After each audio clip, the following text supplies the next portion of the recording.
자, 오늘 우리 또 세 번째 하나님의 음성을 듣는 법 나눌 텐데요. 오늘 나눌 것은 이제 우리의 사역과 하나님의 음성을 듣는 것에 대해서 나눠보겠습니다.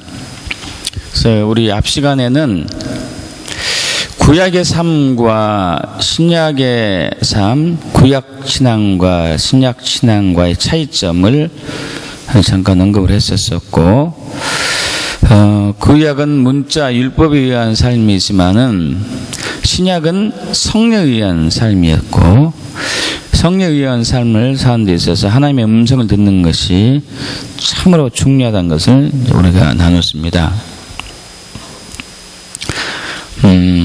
이번 과목은 이제 우리의 사역과 하나님의 음성을 듣는 것 나눌 텐데요.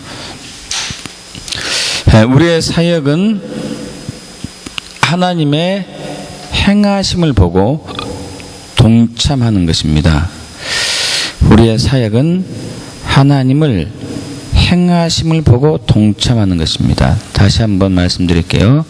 굉장히 중요한 부분인데 항상 우리가 놓치고 있는 부분이기도 하죠. 우리의 사역은 하나님의 행하심을 보고 동참하는 것입니다. 우리는 일반적으로 사역하면 하나님을 위해서 내가 어떤 방법을, 어떤 생각을 고안해내고 그것을 열심히 최선을 다해서 하면은 그것이 사역이라고 생각하고 있죠. 여러분, 이것은 성경이 말하는 사역이 절대 아닙니다. 만일 노아 시대에 하나님을 위해서 어떤 사역을 하고 싶었다고 가정을 해봅시다. 내가 어떻게 하면 하나님께 영광을 돌릴 수 있을까?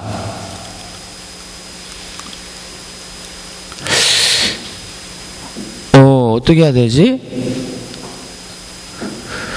비를 엄청나게 온다고 하는데, 그러면 세상 사람들이 다 죽겠는데, 막 부지런히 다니면서 전도해야 되겠구나. 여러분, 그랬다 하더라도 노아는 하나님의 뜻을 행한 것은 아니에요. 부지런히 다니면서 전도했다 하더라도. 전도가 굉장히 중요한 일임에도 불구하고 노아가 한 것은 하나님의 뜻과 무관한 것이죠.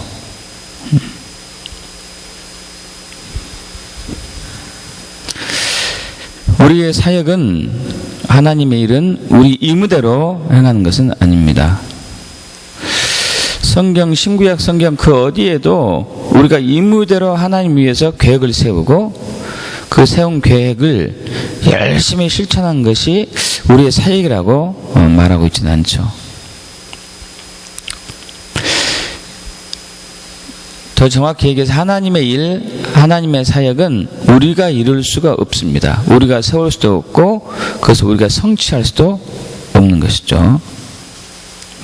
이미 하나님께서 하나님의 계획과 비전과 모든 것들을 다 이미 정해 놓으셨고, 창세 전에 다만 우리를 초청해 가지고 우리의 믿음을 통해서, 순종을 통해서 일하시는 것이죠. 그래서 우리는 그분의 사역의 도구이고 통로이죠. 그럼에도 불구하고 이것을 하나님은 우리와 동행했다고 하는 것이죠. 꼭 이런 것이에요. 이런 거. 예를 들어서 어린아이가 이제 부엌칼을 쓰는 법을 이렇게 배운다고 했었을 때 처음에 서투르기 때문에 이제 엄마가 어린아이가 칼을 쥐고 있으면 엄마가 이렇게 손을 쥐고, 그리고 또 야채나 과일이나 그것을 딱 하고 이렇게 해주잖아요. 아이는 그냥 엄마가 하는 대로 그대로 따라서 하는 것이죠. 이것이 정확히 성경이 말하는 하나님의 사역이라고 볼 수 있겠습니다. 어린이가 어른이 됐다 하더라도 그대로 이제 내가 알아서 할 테니까 그냥 그 손 떼세요. 이렇게 하는 게 아니고 하나님은 계속 우리의 손을 잡고 계세요.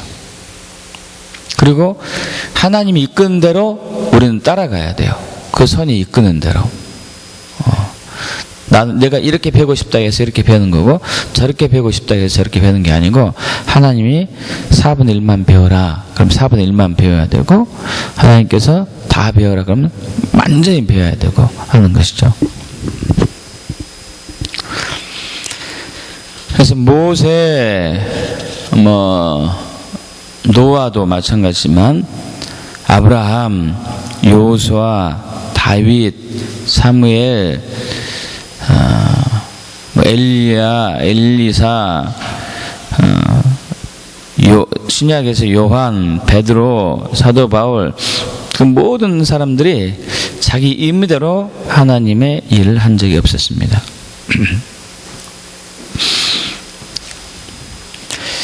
다시 한번 말씀드린다면은 사역은, 하나님의 일은 우리가 뭔가 열심히 하는 것은 아닙니다.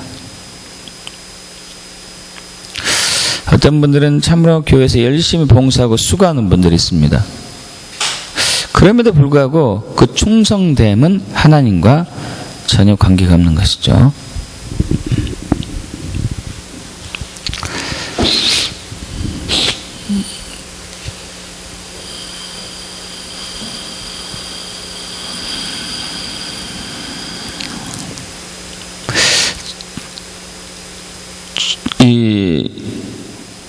예전에 그런 경험이 좀 있었는데, 우리 구로에 있었을 때 교회에 개척교회니까 전도 많이 해야 되잖아요. 열심히 해야 되죠. 그래서 그 주변에 병원도 돌아다니고 막 이렇게 한 적이 있었거든요. 이렇게 열심히 하다 보니까 한두 사람 붙여지더라고요. 그런데 갑자기 하나님께서 전도를 그만하라고 그러더라고요. 이거 뭐지? 내가 잘못 들은 건가? 그래서 다시 여쭸어요. 전도를 그만하라고요? 성경에도 나와 있는 건데 내가 잘못 들은 것인가? 근데 저뿐만 아니고 제 아내에게도, 사모님한테도 동일한 감동을 주셨어요. 제 아내도 그 아이 가지고 고민하는 중에 우연히 얘기 나오게 돼가지고 이렇게 동일하게 입이 맞춰졌죠. 그럼 뭘 원하시지? 근데 십자가에 전념하라는 말씀을 주시더라고요. 십자가에 올인하라고. 그래서 그때부터 계속 십자가에 대해서 사실 그것이 그 기초가 돼가지고 그 십자가의 비밀이 그때부터 이제 구체적으로 조금씩 알게 되면서 계속 제가 핵심적으로 붙들고 말씀드리고 있는 것이 십자가의 도, 제자도, 이런 부분이 핵심적으로 나눠지고 있는 것이죠. 말씀이 아무리 깊어도 십자가를 지지 않는 말씀은 이것이 지식이고 교만이고, 성령사역이 아무리 출중해도 자기 자신을 부인하고 자기 십자가를 지지 않는 성령사역은 이게 완전히 거짓이고,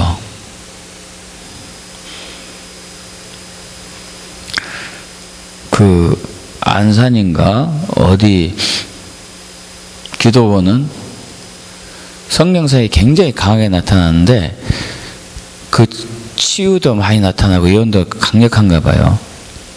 근데 그 사람 만나려면 조건이 있어요. 500만 원 입금해야 돼요. 500만 원. 신기하죠? 근데 이제 가요, 또 500만 원 입금하고.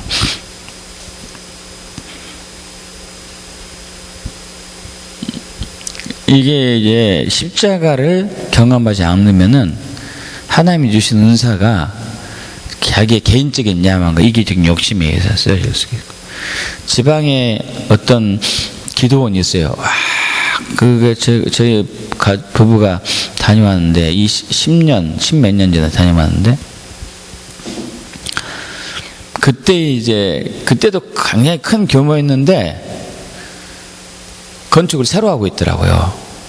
나중에 들리는, 그 후로는 안 갔으니까 몰랐지만 나중에 들리는 소문에 어마어마한 규모의 기도원을 지어놨어요. 뭐 몇십만 평에다가. 근데 그분이 치유사에 강해요.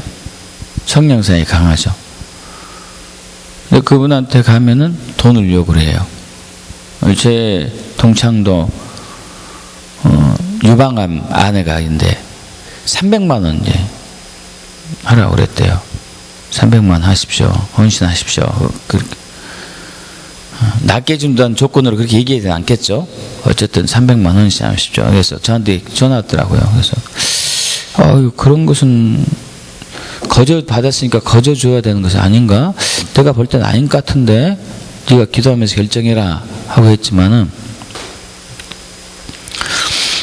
나중에 그분이 그러고 나서 한 7, 8년 후에 30몇 가지 병이 들더라고요. 그래가지고 이번 작년, 재작년인가? TV조사. 그분이 TV조사 처음에 우리나라에 초청하신 분이에요. 그래서 이제 거기에 저희가 거기 지방에 있는 기도원에 갔었는데, 그분이 초청해가지고. 그리고 이제 이번에 거의 10년 만에 만났잖아요. 와, 어떻게 그렇게 확 늙어요? 완전히 80 노인네요. 80 노인네. 지금 70은 안 된 것 같고 60대 후반이 됐는데 80 노인네요. 80 노인네. 잘 걷지도 못하고 좋아진 게 그거래요. 좋아진 게.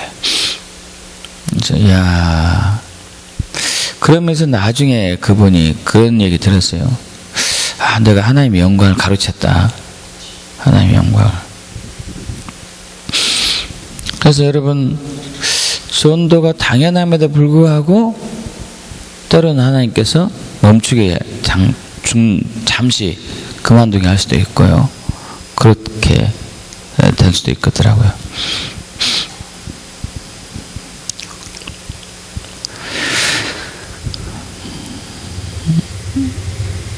우리는 당연히 전도해야 되죠. 때로 어떤지 어찌 못하든지 전도해야 됩니다. 그런데 하나님과의 깊은 교제 안에서 늘 그분께 초점을 두면서 그분의 이제 음성을 듣고 따라서 순종해야 되는 것이죠. 그래서 우리의 사역은 하나님의 행하심을 보고 성령의 인도를 받을 때에, 그리고 순종했을 때에 사역이 이루어지는 것이죠.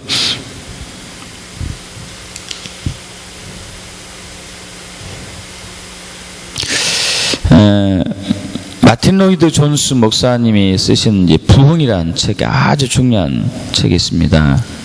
옛날에 우리 이걸로 훈련을 한 적이 있었는데, 우리 연합성회 하거든요. 이번에도 우리 이 지방에서 연합성회를 하는데,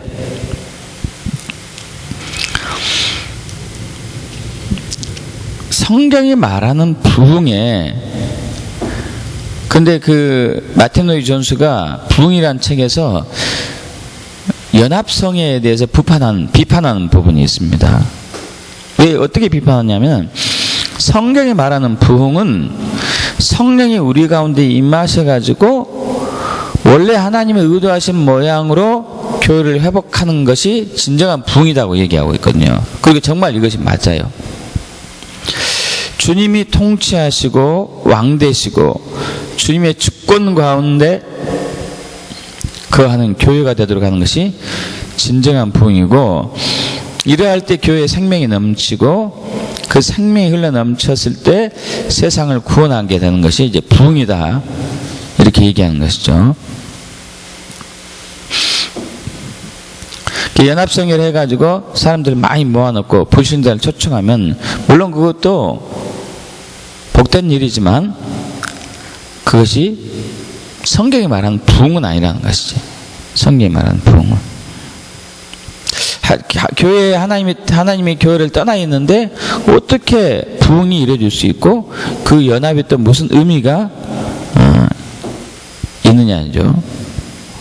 아무리 많이 모여도 하나님과 상관없는 일이 있을 수도 있다는 것이죠.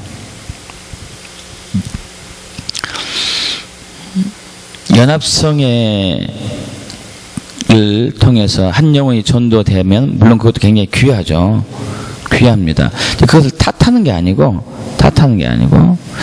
지금 현재 우리나라의 그 교회 상황은 사실 회개에 초점이 지금 맞춰질 상황이에요.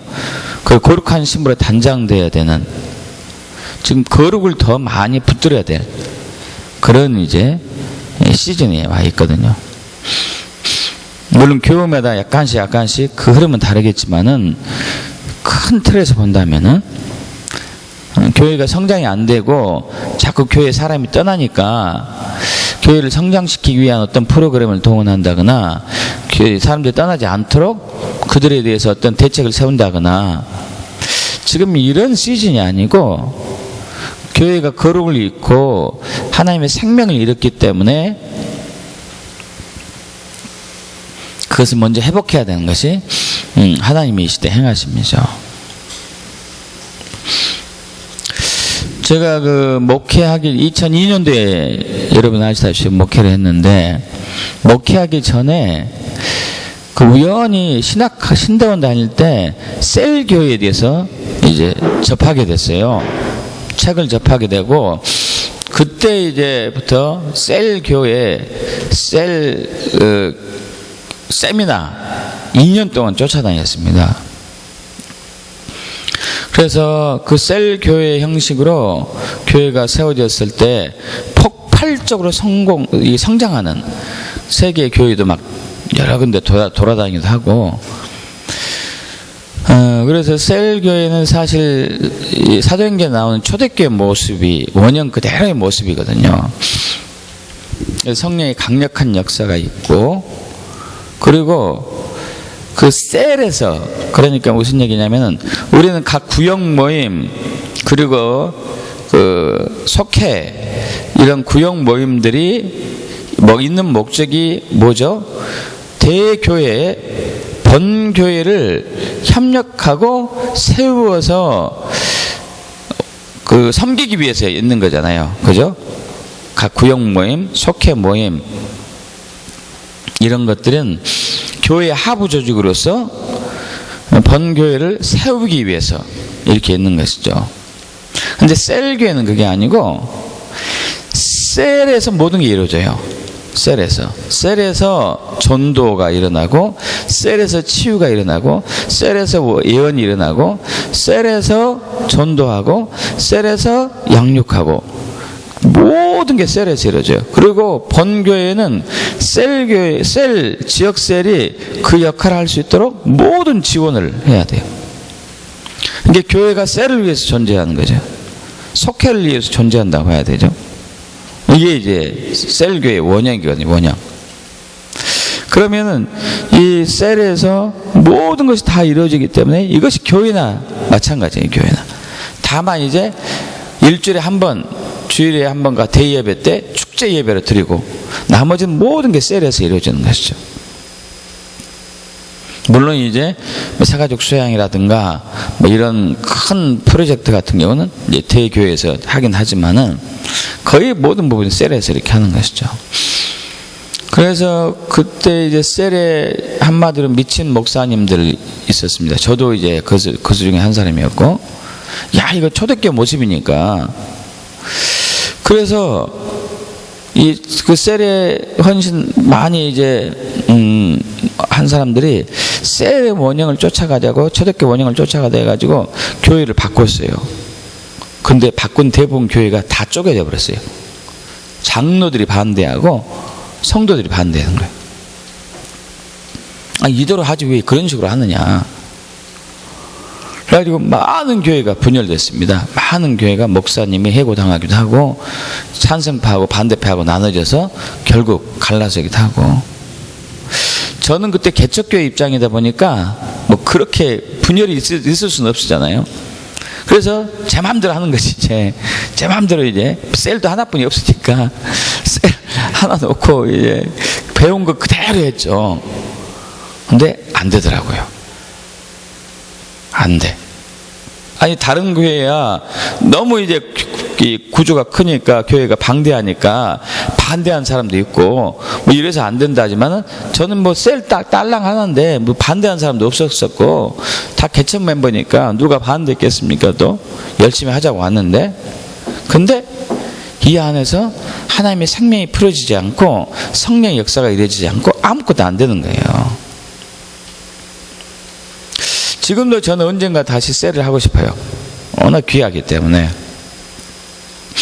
하나님이 원해야 되겠죠. 이제 결국 이제 저도 1년 하다가 그만뒀어요.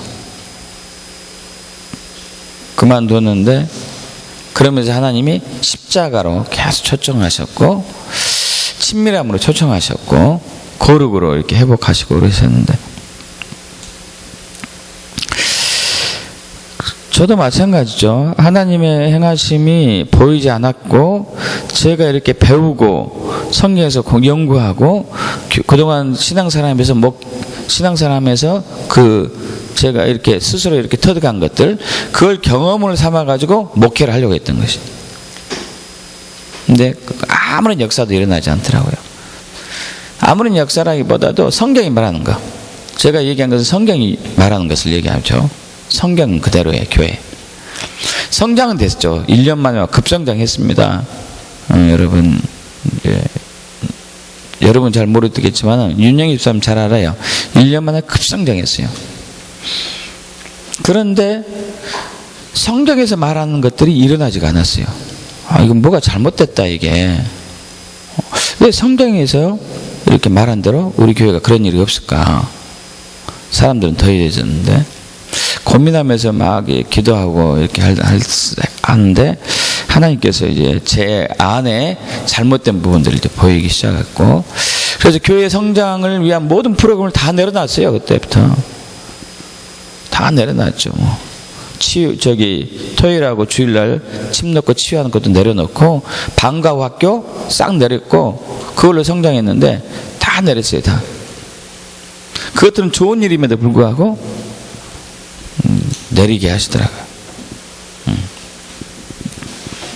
그래서 정말 하나님께 내 자신이 바르게 세워지는 것이 그때 하나님이 말씀하시고 인도하신 부분이 있었던 것이죠. 그렇지 않았다면 아마 지금쯤 굉장히 교회가 성장했을 거예요. 중대형교회, 중형교회 이상으로 대형교회는 아니겠지만은 그러나 거기에는 하나님의 생명은 별로 없고 신약 성경에 나타나는 그런 역사 나타나 없이 그런 근데 하나님의 참 은혜로 그런 교회가 중요한 게 아니고 하나님의 생명이 넘치고 하나님의 일하심이 나타나는 그런 열매 맺는 교회가 중요하다는 것이 많이 왔기 때문에 그 부분을 놓고 이제 고민했었죠. 그래서 여러분 초대교회는 성령의 운행하심이 곧 사역이었습니다.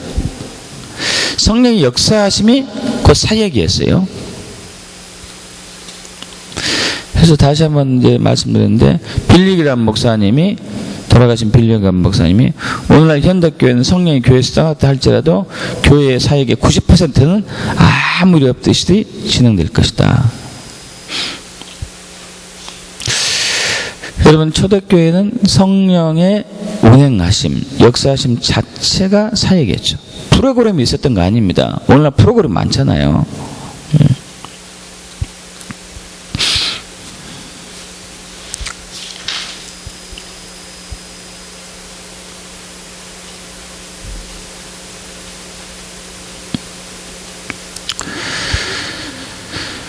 우리가 주님의 형상으로 변화되는 것도 마찬가지입니다. 주님을 닮아가는 것도 마찬가지입니다. 우리의 성품이 성숙해지는 것도 마찬가지예요. 우리의 성품이 이렇게 자라기를 원하죠. 자라기를. 우리의 성품이 온유해지고 겸손해지고 자비와 긍휼이 넘치고 이렇게 되기를 원하잖아요. 근데 이것이 성령의 열매라고 얘기하고 있죠. 성령의 열매. 성령의 열매란 얘기는 성령이 하시는 일이란 얘기죠. 성령이 하시는 일. 성령이 하시는 일이 바로 우리의 성품을 예수님 성품으로 성숙해 하는 것이 성령의 일이죠. 근데 우리 노력으로 이렇게 하려고 해요. 우리 노력으로. 그럼 성령이 운행되지 않으면은 우리가 아무리 노력해도 겸손해질 수가 없는 것이고, 우리가 아무리 노력해도 온유해질 수는 없습니다. 나를 힘들게 하고 나를 막 무시하고 하면 화가 나지 감사가 나오지는 않죠.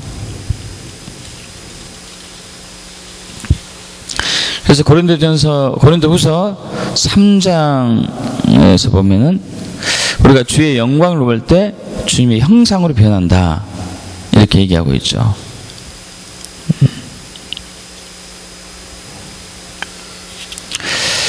그래서 결론적으로 우리의 사역은 있어서, 우리의 사역에 있어서 하나님의 음성 듣는 것이 필수라는 것이죠. 하나님의 음성 듣는 것이 필수이죠. 그래서 여러분 그 요한복음 5장 17절, 19절, 20절 자주 말씀드렸죠. 7가지. 하나님과 동행한 사람 7가지. 하나님 우리 주변에서 일한다. 나는 스스로 아무것도 할 수 없다. 2번째. 3번째, 나는 하나님의 행하심을 본다. 4번째, 하나님의 행하심을 보고 그대로 순종한다. 그리고 이제 하나님은 나를 사랑하시고 하나님은 자기 일을 다 보이시고, 7단계가 있는 것이죠. 하나님은 내 주변에서 일하고 나는 스스로 아무것도 할 수 없고, 나는 하나님의 행하심을 보고 하나님의 행하심을 그대로 보게 행하고, 하나님은 아들을 사랑하시고 하나님이 자기 일을 아들에게 다 보이시고, 이런 이제 단계가 하나님과 동행한 삶에 있어서 그 원칙인데, 거기에 있어서 하나님의 음성을 듣는 것은 엄청 중요한 거죠.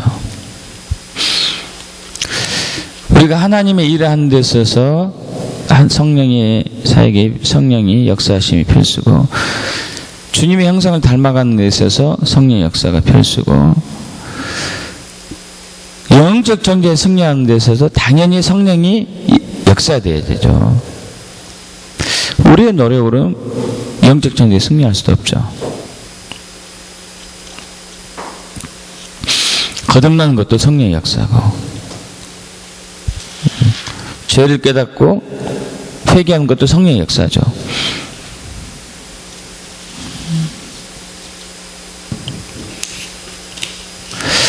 그래서 우리 지난 시간에 나눴던 것처럼 말씀과 성령의 조화가 필수가 되는 것이죠. 말씀과 성령의 조화가 필수죠.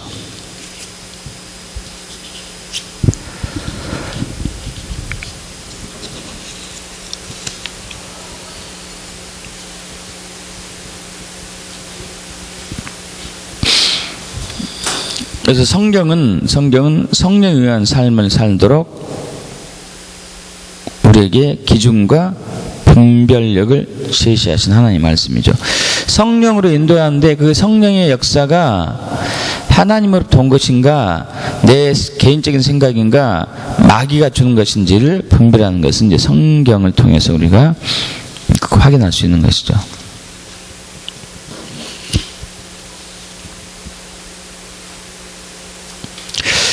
여러분, 우리의 삶과 사역과 신앙이 글자에 의한 것이라면 하나님의 음성을 들을 필요가 없습니다. 여기 다 나와 있기 때문에, 성경에 나와 있기 때문에. 그러나 우리의 삶과 사역과 신앙이 성령에 의한 것이라면 반드시 하나님의 음성을 들어야 되죠. 반드시 들어야 돼요.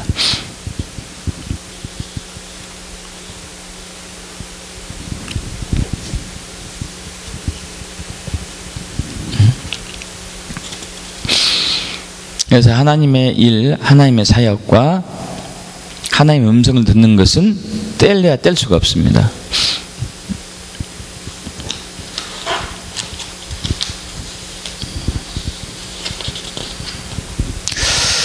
우리 여기까지 정리하고요. 질문 있으신가요?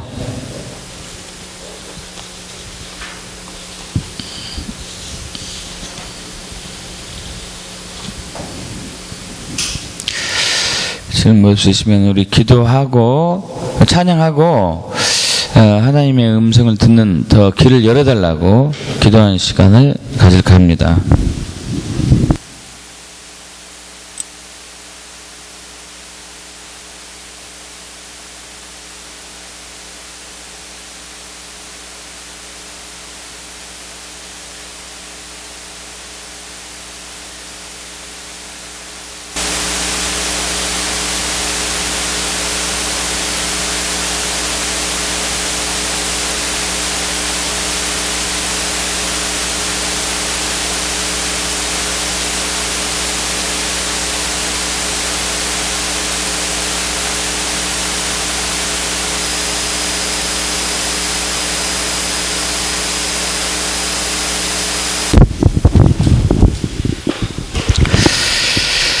자, 오늘 우리 또 세 번째 하나님의 음성을 듣는 법 나눌 텐데요. 오늘 나눌 것은 이제 우리의 사역과 하나님의 음성을 듣는 것에 대해서 나눠보겠습니다. 그래서 우리 앞 시간에는 구약의 삶과 신약의 삶, 구약 신앙과 신약 신앙과의 차이점을 잠깐 언급을 했었었고, 구약은 문자 율법에 의한 삶이지만은 신약은 성령에 의한 삶이었고, 성령에 의한 삶을 사는 데 있어서 하나님의 음성을 듣는 것이 참으로 중요하다는 것을 우리가 나눴습니다. 이번 과목은 이제 우리의 사역과 하나님의 음성을 듣는 것 나눌 텐데요.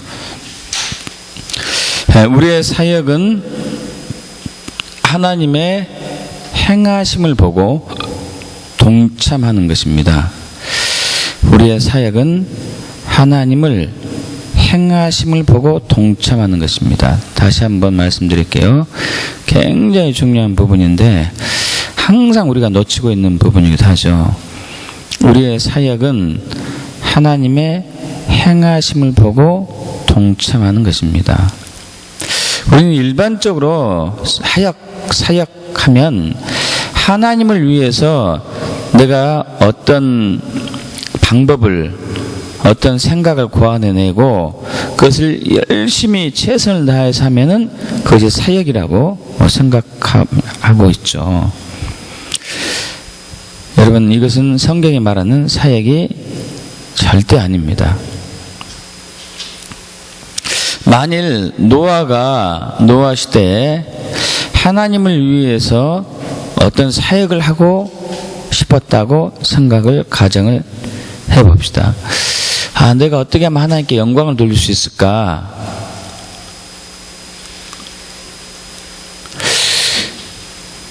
어떻게 해야 되지? 비를 엄청나게 온다고 하는데, 그러면 세상 사람들이 다 죽겠는데, 막 부지런히 다니면서 전도해야 되겠구나. 여러분, 그랬다 하더라도 노아는 하나님의 뜻을 행한 것은 아니에요. 부지런히 다니면서 전도했다 하더라도. 전도가 굉장히 중요한 일임에도 불구하고 노아가 한 것은 하나님의 뜻과 무관한 것이죠.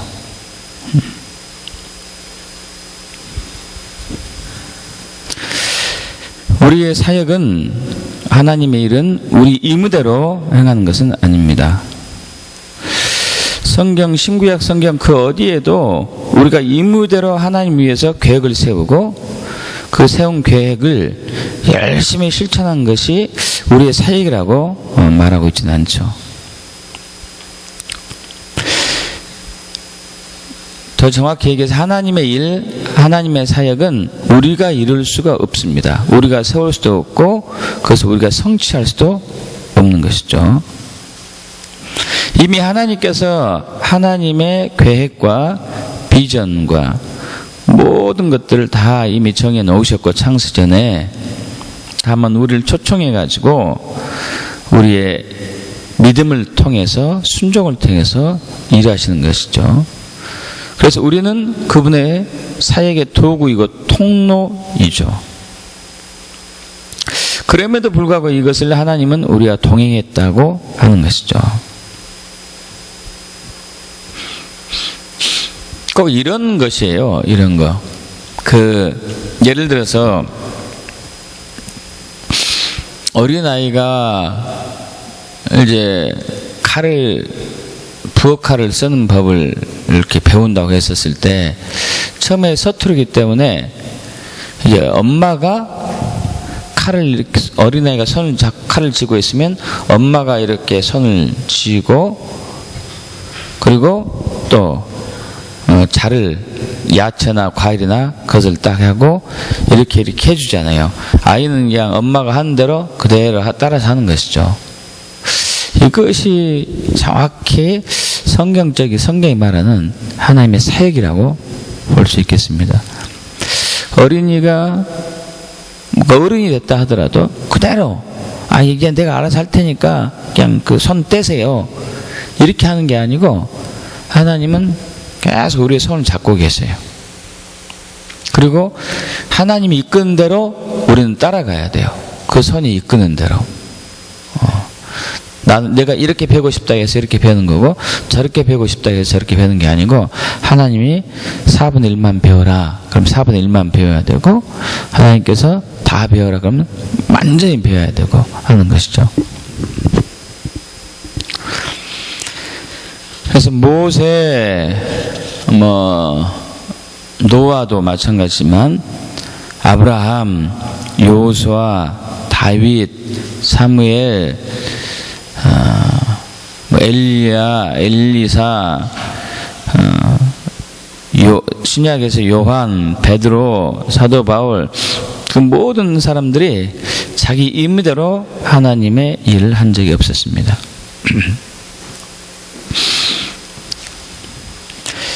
다시 한번 말씀드린다면은 사역은 하나님의 일은 우리가 뭔가 열심히 하는 것은 아닙니다. 어떤 분들은 참으로 교회에서 열심히 봉사하고 수고하는 분들이 있습니다. 그럼에도 불구하고 그 충성됨은 하나님과 전혀 관계가 없는 것이죠.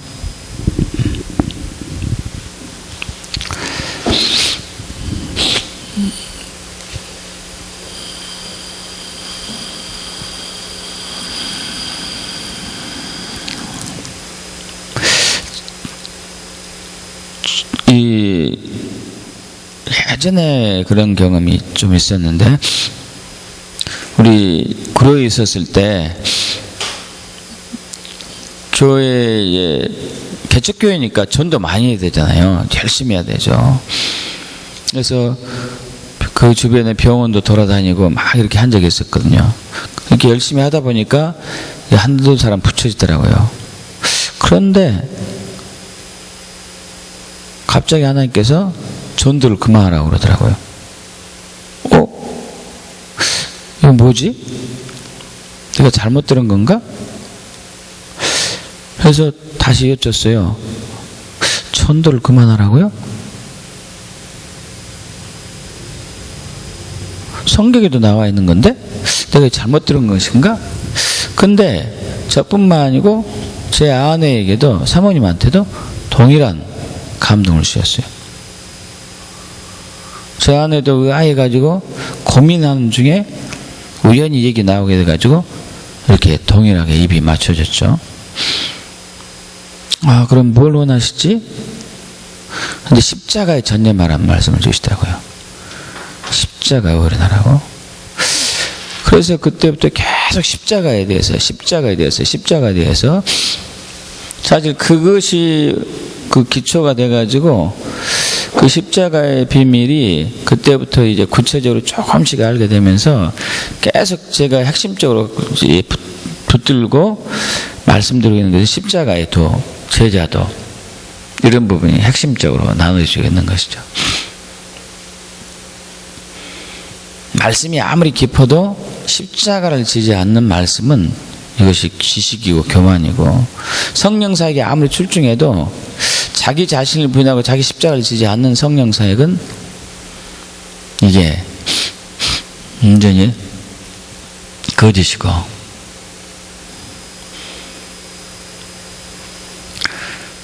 그 안산인가 어디 기도원은 성령사역이 굉장히 강하게 나타나는데 그 치유도 많이 나타나고 예언도 강력한가 봐요. 근데 그 사람 만나려면 조건이 있어요. 500만 입금해야 돼요. 500만 원. 신기하죠? 근데 이제 가요. 또 500만 입금하고.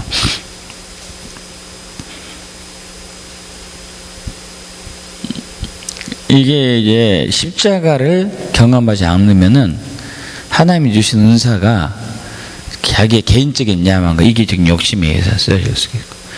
지방에 어떤 기도원이 있어요. 와, 그게 저희 부부가 다녀왔는데, 10년, 10몇 년 전에 다녀왔는데, 그때도 굉장히 큰 규모였는데, 건축을 새로 하고 있더라고요. 나중에 들리는, 그 후로는 안 갔으니까 몰랐지만, 나중에 들리는 소문에 어마어마한 규모의 기도원을 지어놨어요. 뭐, 몇십만 평에다가. 근데 그분이 치유사에 강해요. 성령사에 강하죠. 근데 그분한테 가면은 돈을 요구를 해요. 제 동창도 유방암 아내가 있는데 300만 원 이제 하라고 그랬대요. 300만 하십시오. 헌신하십시오. 그렇게 낮게 준다는 조건으로 그렇게 얘기하지 않겠죠. 어쨌든 300만 헌신하십시오. 그래서 저한테 전화 왔더라고요. 그래서 그런 것은 거저 받았으니까 거저 줘야 되는 것이 아닌가? 내가 볼 때는 아닌 것 같은데 네가 기도하면서 결정해라 하고 했지만은, 나중에 그분이 그러고 나서 한 7, 8년 후에 30몇 가지 병이 들더라고요. 그래가지고 이번 작년, 재작년인가? TV조사. 그분이 TV조사 처음에 우리나라에 초청하신 분이에요. 그래서 이제 거기에 저희가 거기 지방에 있는 기도원에 갔었는데, 그분이 초청해가지고. 그리고 이제 이번에 거의 10년 만에 만났잖아요. 와, 어떻게 그렇게 확 늙어요? 완전히 80 노인네요. 80 노인네. 지금 70은 안 된 것 같고 60대 후반이 됐는데 80 노인네요. 80 노인네. 잘 걷지도 못하고 좋아진 게 그거래요. 좋아진 게. 그래서 야, 그러면서 나중에 그분이 그런 얘기 들었어요. 내가 하나님의 영광을 가로챘다. 하나님의 영광을.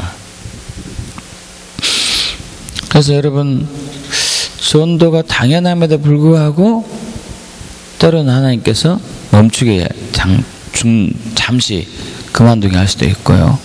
그렇게 될 수도 있겠더라고요.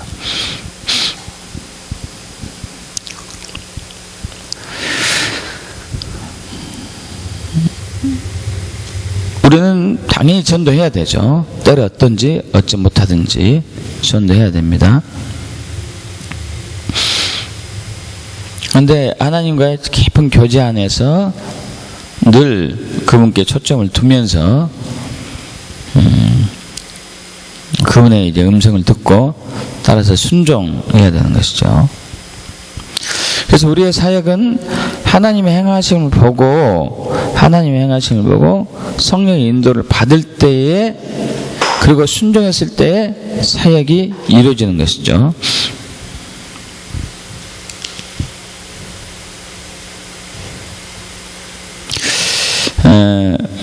마틴 로이드 존스 목사님이 쓰신 이제 부흥이라는 책이 아주 중요한 책이 있습니다. 옛날에 우리 이걸로 훈련을 한 적이 있었는데, 우리 연합성회 하거든요. 이번에도 우리 이 지방에서 연합성회를 하는데,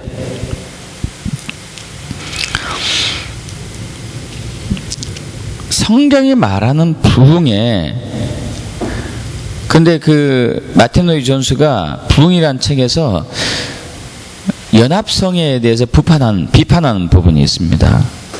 왜 어떻게 비판하냐면, 성경이 말하는 부흥은 성령이 우리 가운데 임하셔가지고 원래 하나님의 의도하신 모양으로 교회를 회복하는 것이 진정한 부흥이라고 얘기하고 있거든요. 그리고 정말 이것이 맞아요. 주님이 통치하시고 왕되시고 주님의 주권 가운데 거하는 교회가 되도록 하는 것이 진정한 부흥이고, 이러할 때 교회에 생명이 넘치고 그 생명이 흘러 넘쳤을 때 세상을 구원하게 되는 것이 이제 부흥이다, 이렇게 얘기하는 것이죠. 연합성회를 해가지고 사람들을 많이 모아놓고 불신자를 초청하면 물론 그것도 복된 일이지만 그것이 성경이 말하는 부흥은 아니라는 것이지. 성경이 말하는 부흥은 교회에 하나님이 교회를 떠나 있는데 어떻게 부흥이 이루어질 수 있고 그 연합이 또 무슨 의미가 있느냐죠.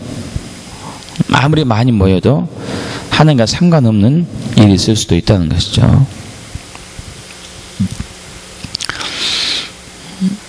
연합성회를 통해서 한 영혼이 전도되면 물론 그것도 굉장히 귀하죠. 귀합니다. 그것을 탓하는 게 아니고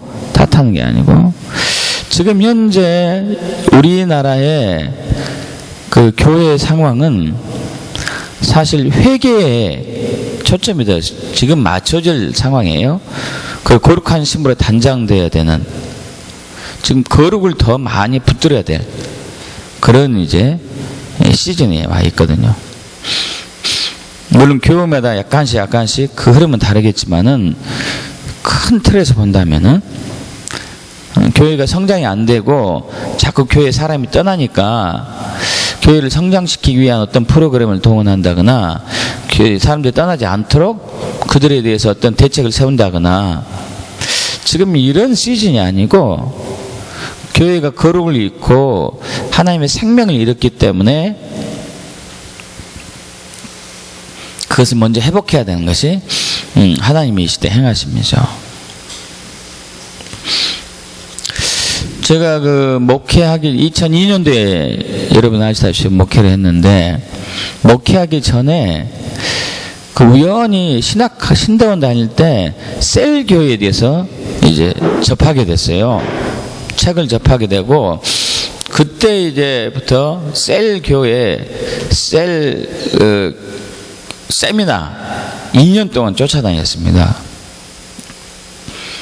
그래서 그 셀 교회 형식으로 교회가 세워졌을 때 폭발적으로 성장하는 세계 교회도 막 여러 군데 돌아다니기도 하고, 그래서 셀 교회는 사실 사도행전에 나오는 초대교회 모습이 원형 그대로의 모습이거든요. 성령의 강력한 역사가 있고, 그리고 그 셀에서, 그러니까 무슨 얘기냐면은 우리는 각 구역 모임 그리고 그 속회 이런 구역 모임들이 뭐 있는 목적이 뭐죠?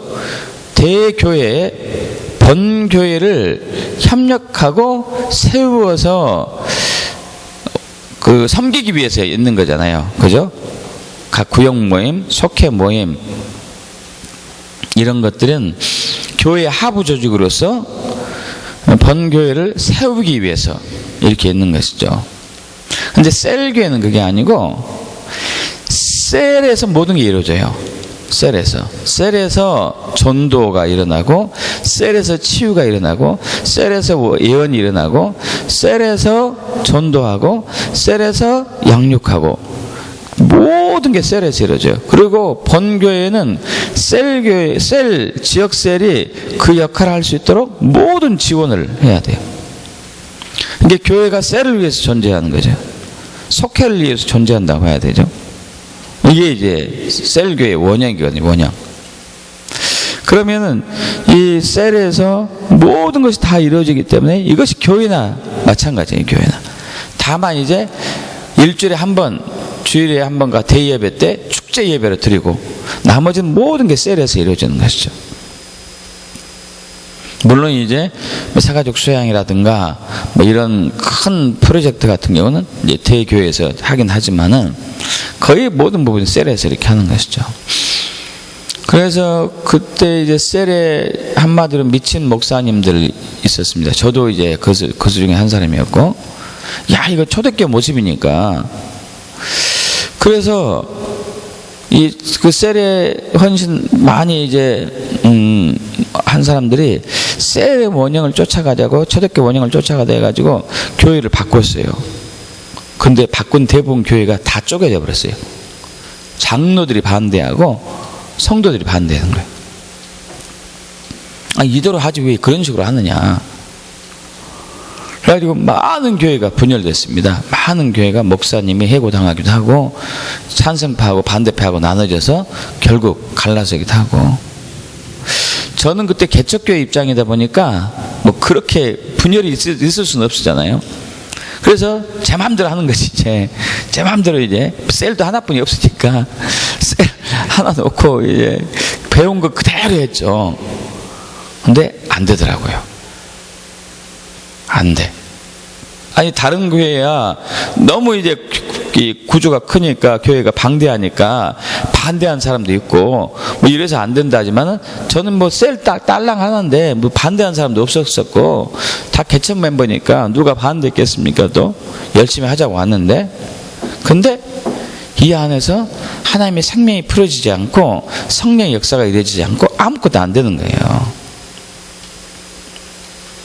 지금도 저는 언젠가 다시 셀을 하고 싶어요. 워낙 귀하기 때문에.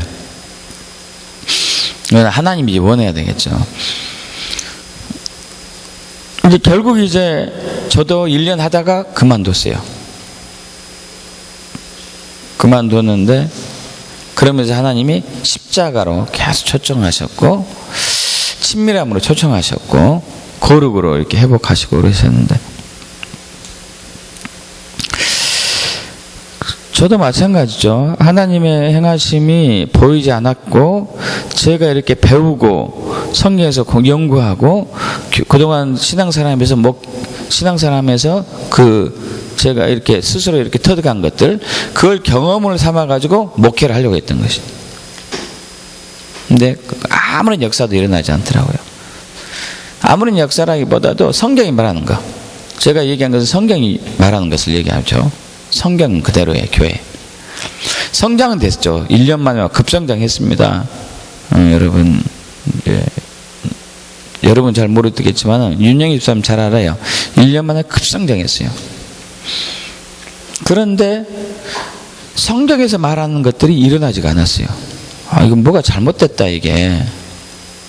왜 성경에서 이렇게 말한 대로 우리 교회가 그런 일이 없을까? 사람들은 더해졌는데.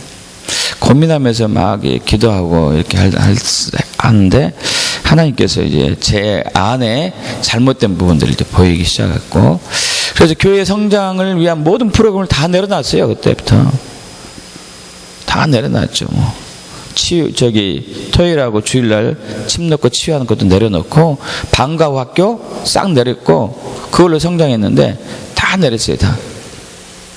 그것들은 좋은 일임에도 불구하고 내리게 하시더라고요. 그래서 정말 하나님께 내 자신이 바르게 세워지는 것이 그때 하나님이 말씀하시고 인도하신 부분이 있었던 것이죠. 그렇지 않았다면 아마 지금쯤 굉장히 교회가 성장했을 거예요. 중대형교회, 중형교회 이상으로, 대형교회는 아니겠지만은, 그러나 거기에는 하나님의 생명은 별로 없고 신약 성경에 나타나는 그런 역사 나타나 없이 그런.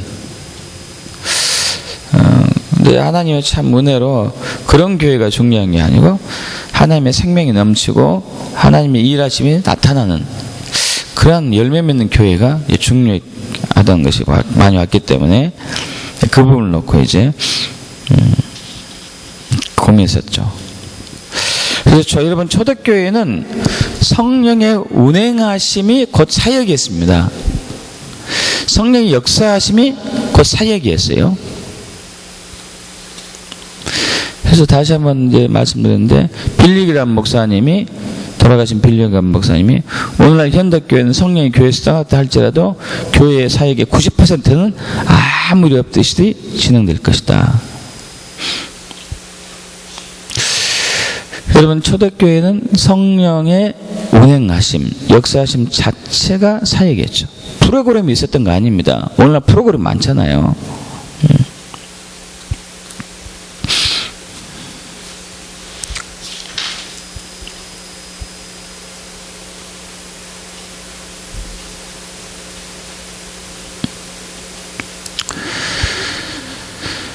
우리가 주님의 형상으로 변화되는 것도 마찬가지입니다.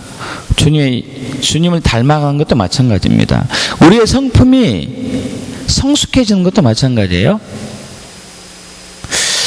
우리의 성품이 이렇게 자라기를 원하죠. 자라기를. 우리의 성품이 온유해지고 겸손해지고 자비와 긍휼이 넘치고 이렇게 되기를 원하잖아요. 근데 이것이 성령의 열매라고 얘기하고 있죠. 성령의 열매. 성령의 열매란 얘기는 성령이 하시는 일이란 얘기죠. 성령이 하시는 일. 성령이 하시는 일이 바로 우리의 성품을 예수님 성품으로 성숙해 하는 것이 성령의 일이죠. 근데 우리 노력으로 이렇게 하려고 해요. 우리 노력으로. 그럼 성령이 운행되지 않으면은 우리가 아무리 노력해도 겸손해질 수가 없는 것이고, 우리가 아무리 노력해도 온유해질 수는 없습니다. 나를 힘들게 하고 나를 막 무시하고 하면 화가 나지 감사가 나오진 않죠. 그래서 고린도후서 3장에서 보면은 우리가 주의 영광을 볼 때 주님의 형상으로 변한다, 이렇게 얘기하고 있죠.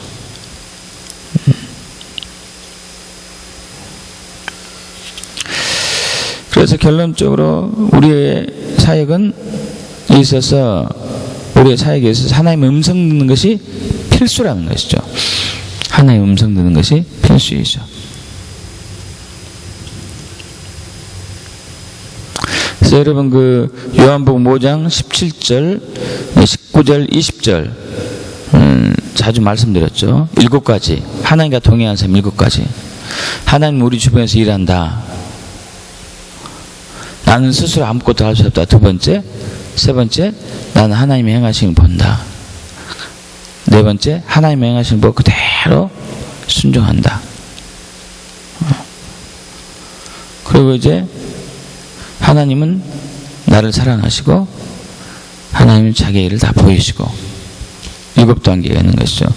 하나님은 내 주변에서 일하고 나는 스스로 아무것도 할 수 없고, 나는 하나님의 행하심을 보고 하나님의 행하심을 그대로 보게 행하고, 하나님은 아들을 사랑하시고 하나님이 자기 일을 아들에게 다 보이시고, 이런 이제 단계가 하나님과 동행하는 삶에 있어서 원칙인데, 거기에 있어서 하나님의 음성을 듣는 것은 엄청 중요한 거죠. 우리가 하나님의 일을 하는 데 있어서 성령의 사역에 성령이 역사하심이 필수고, 주님의 형상을 닮아가는 데 있어서 성령의 역사가 필수고, 영적 존재에 승리하는 데 있어서 당연히 성령이 역사되어야 되죠. 우리의 노력으로 영적 존재에 승리할 수도 없죠. 거듭나는 것도 성령의 역사고, 죄를 깨닫고 회개하는 것도 성령의 역사죠.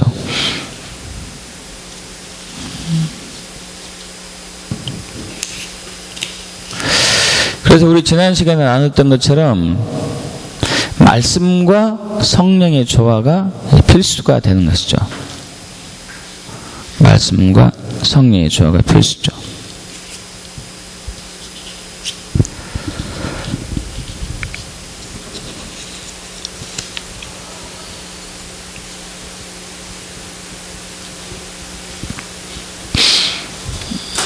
그래서 성경은 성령에 의한 삶을 살도록 우리에게 기준과 분별력을 제시하신 하나님의 말씀이죠.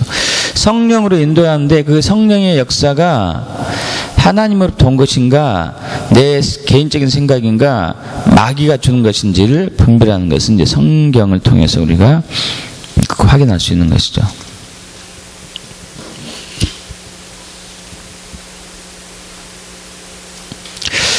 여러분, 우리의 삶과 사역과 신앙이 문자, 글자에 의한 것이라면 하나님의 음성을 들을 필요가 없습니다. 여기 다 나와 있기 때문에, 성경에 나와 있기 때문에. 그러나 우리의 삶과 사역과 신앙이 성령에 의한 것이라면 반드시 하나님의 음성을 들어야 되죠. 반드시 들어야 돼요.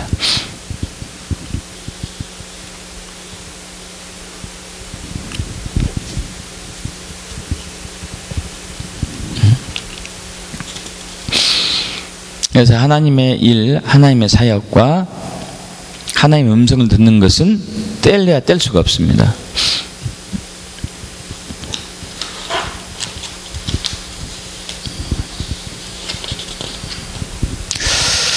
오늘 우리 여기까지 정리하고요. 질문 있으신가요?